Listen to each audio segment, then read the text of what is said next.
ನಾನು ಅದೇ ಹೇಳ್ತಾ ಇದ್ದೆ. ಈಗ ಮಾಡ್ಲಿಂಗಿಗೆ ಬರಬೇಕು, ಆ್ಯಕ್ಟಿಂಗಿಗೆ ಬರಬೇಕು ಅಂತಂದರೆ ಫಸ್ಟ್ ಆಫ್ ಆಲ್ ನಿಮ್ಮ ಸ್ಟ್ಯಾಂಡರ್ಡ್ಸ್ ಒಂದು ನೀವು ನೋಡ್ಕೊಳ್ಬೇಕು. Is that possible from my end?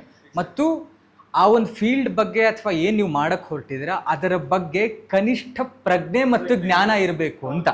ಈಗ ಸಂಬಡಿ ಲೈಕ್ ಯು, ಅಭಿ ಅವರು ಒಬ್ಬರಿಗೆ ಒಂದು ಚಾನ್ಸ್ ಕೊಡಿಸ್ತಾರೆ ಅಂತ ಇಟ್ಕೊಳ್ಳಿ, ಇನ್ ಮಾಡ್ಲಿಂಗ್ ಅಥವಾ ಸಮ್ ಆ್ಯಕ್ಟಿಂಗ್. ನೀವು ಕರ್ಕೊಂಡೋಗಿ ಬಿಡ್ಬೋದು ಅಷ್ಟೇ.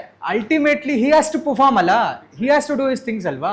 ಅಲ್ಲಿ ಏನೂ ಮಾಡಕ್ಕೆ ಬರ್ದೆ, ಅದ್ರ ಬಗ್ಗೆ ಏನೂ ಗೊತ್ತಿಲ್ಲದೆ ಹೋದಾಗ ಅಲ್ಲಿ ನಿಮಗೂ ಕೆಟ್ಟ ಹೆಸರು, ಅಂದ್ರೆ ನಿಮ್ಮ ಹೆಸರು ಹಾಳಾದಂಗೆ ಆಗುತ್ತೆ, ಅವನು ಏನೂ ಮಾಡೋಕ್ಕಾಗದೆ ವಾಪಸ್ ಬರ್ತಾನೆ. ಒಂದು ಸರ್ಟನ್ ಕ್ಯಾಟಗರೀಸ್ ಇರುತ್ತೆ. ಆ ಕ್ಯಾಟಗರೀಸ್ ಅಲ್ಲೇ ಇರಬೇಕಾಗುತ್ತೆ ನೀವು. ಇಲ್ಲಾಂದ್ರೆ ನಿಮ್ಗೇನು ಫ್ಯಾಷನ್ ಇಂಡಸ್ಟ್ರಿಯಲ್ಲಿ ಏನು ನಡೀತಿದೆ ಅಂತ ಗೊತ್ತಾಗಲ್ಲ. What is a colour tone, ಯಾಕೆ ಈ ಥರ ಡ್ರೆಸ್ ಹಾಕ್ಕೊಬೇಕು, ಹೆಂಗೆ ಎಷ್ಟು ಪ್ರೆಸೆಂಟೇಬಲ್ ಆಗಿರಬೇಕು, ಹೆಲ್ತ್ ಹೆಂಗೆ ನೋಡ್ಕೊಬೇಕು, ಡಯಟ್ ಹೆಂಗೆ ಮಾಡಬೇಕು, ಇದನ್ನೆಲ್ಲ ಎಲ್ಲೋ ಕಾಸು ಕೊಟ್ಟು ಕಲಿಯೋದಲ್ಲ ಸರ್. ನಿಮಗೆ ಮಾಡೆಲ್ ಆಗಬೇಕಂದ್ರೆ ನಿಮ್ಮ ಜೀವನಕ್ಕೆ ಒಳ್ಳೆ ಆಧಾರಿತವಾಗಿ ನಿಮಗೆ ನೀವು ಹೆಲ್ತ್ ಮೇಂಟೈನ್ ಮಾಡ್ಕೊಂಡು ದುಡೀರಿ ಅಂತ ಒಂದು ಆಪರ್ಚುನಿಟಿ ಇದು. ನಾನು ಅದೇ ಹೇಳ್ತಾ ಇದ್ದೆ. ಈಗ ಮಾಡ್ಲಿಂಗಿಗೆ ಬರಬೇಕು, ಆ್ಯಕ್ಟಿಂಗಿಗೆ ಬರಬೇಕು ಅಂತಂದರೆ ಫಸ್ಟ್ ಆಫ್ ಆಲ್ ನಿಮ್ಮ ಸ್ಟ್ಯಾಂಡರ್ಡ್ಸ್ ಒಂದು ನೀವು ನೋಡ್ಕೊಳ್ಬೇಕು. Is that possible from my end? ಮತ್ತು ಆ ಒಂದು ಫೀಲ್ಡ್ ಬಗ್ಗೆ ಅಥವಾ ಏನು ನೀವು ಮಾಡಕ್ಕೆ ಹೊರಟಿದ್ದೀರಾ ಅದರ ಬಗ್ಗೆ ಕನಿಷ್ಠ ಪ್ರಜ್ಞೆ ಮತ್ತು ಜ್ಞಾನ ಇರಬೇಕು ಅಂತ. ಈಗ ಸಂಬಡಿ ಲೈಕ್ ಯು, ಅಭಿ ಅವರು ಒಬ್ಬರಿಗೆ ಒಂದು ಚಾನ್ಸ್ ಕೊಡಿಸ್ತಾರೆ ಅಂತ ಇಟ್ಕೊಳ್ಳಿ, ಇನ್ ಮಾಡ್ಲಿಂಗ್ ಅಥವಾ ಸಮ್ ಆ್ಯಕ್ಟಿಂಗ್.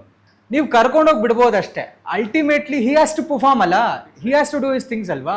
ಅಲ್ಲಿ ಏನೂ ಮಾಡಕ್ಕೆ ಬರ್ದೆ, ಅದ್ರ ಬಗ್ಗೆ ಏನೂ ಗೊತ್ತಿಲ್ಲದೆ ಹೋದಾಗ ಅಲ್ಲಿ ನಿಮಗೂ ಕೆಟ್ಟ ಹೆಸರು, ಅಂದ್ರೆ ನಿಮ್ಮ ಹೆಸರು ಹಾಳಾದಂಗೆ ಆಗುತ್ತೆ, ಅವನು ಏನೂ ಮಾಡೋಕ್ಕಾಗದೆ ವಾಪಸ್ ಬರ್ತಾನೆ. ಒಂದು ಸರ್ಟನ್ ಕ್ಯಾಟಗರೀಸ್ ಇರುತ್ತೆ. ಆ ಕ್ಯಾಟಗರೀಸ್ ಅಲ್ಲೇ ಇರಬೇಕಾಗುತ್ತೆ ನೀವು.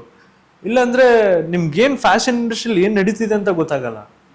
What is a colour tone, ಯಾಕೆ ಈ ಥರ ಡ್ರೆಸ್ ಹಾಕ್ಕೊಬೇಕು, ಹೆಂಗೆ ಎಷ್ಟು ಪ್ರೆಸೆಂಟೇಬಲ್ ಆಗಿರಬೇಕು, ಹೆಲ್ತ್ ಹೆಂಗೆ ನೋಡ್ಕೊಬೇಕು, ಡಯಟ್ ಹೆಂಗೆ ಮಾಡಬೇಕು, ಇದನ್ನೆಲ್ಲ ಎಲ್ಲೋ ಕಾಸು ಕೊಟ್ಟು ಕಲಿಯೋದಲ್ಲ ಸರ್. ನಿಮಗೆ ಮಾಡೆಲ್ ಆಗಬೇಕಂದ್ರೆ ನಿಮ್ಮ ಜೀವನಕ್ಕೆ ಒಳ್ಳೆ ಆಧಾರಿತವಾಗಿ ನಿಮಗೆ ನೀವು ಹೆಲ್ತ್ ಮೇಂಟೈನ್ ಮಾಡ್ಕೊಂಡು ದುಡೀರಿ ಅಂತ ಒಂದು ಆಪರ್ಚುನಿಟಿ ಇದು.